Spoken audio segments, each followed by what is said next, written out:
দীঘা ঘুরতে এসে অবশেষে চলে আসলাম শঙ্করপুরে। খুব সুন্দর জায়গা। এই শঙ্করপুর জায়গাটা আমার খুব ভালো লাগে, খুব পছন্দ হয়। 2020 সালে লাস্ট আমি এখানে এসেছিলাম। আজকে আবার চলে আসলাম শঙ্করপুরে। সবাই মিলে খুব এনজয় করছি। খুব সুন্দর জায়গা এবং মনোরম পরিবেশ।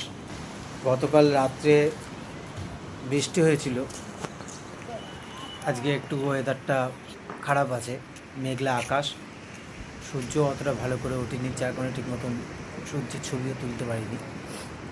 খুব সুন্দর পরিবেশ, বেশ ভালো এনজয় করছি আমরা।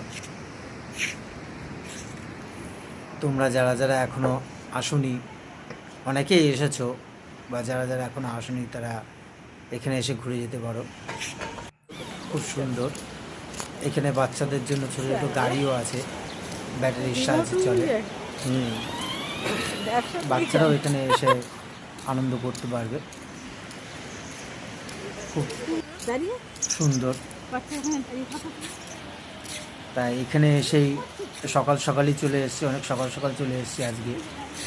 এসে ভিডিও করছি সবাই মিলে, চারিপাশটা দেখছি।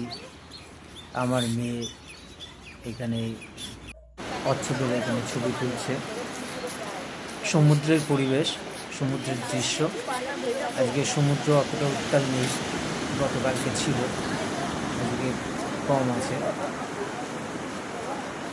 ওদিকে গাছপালা রয়েছে, এখানে হোটেল রয়েছে, দোকানপাট, বিভিন্ন দোকানপাট রয়েছে। আজকে সকালের টিফিনটা শঙ্করপুর থেকে শুরু করলাম করা। শঙ্করপুরে এসে আগে টিফিন করে নিয়েছি, টিফিন করে নিয়ে তারপরে ভিডিও শুরু করেছি। তা তোমাদের যাদের যাদের এই জায়গাটা ভালো লাগে তারা তারা কমেন্টে জানিও। Good night.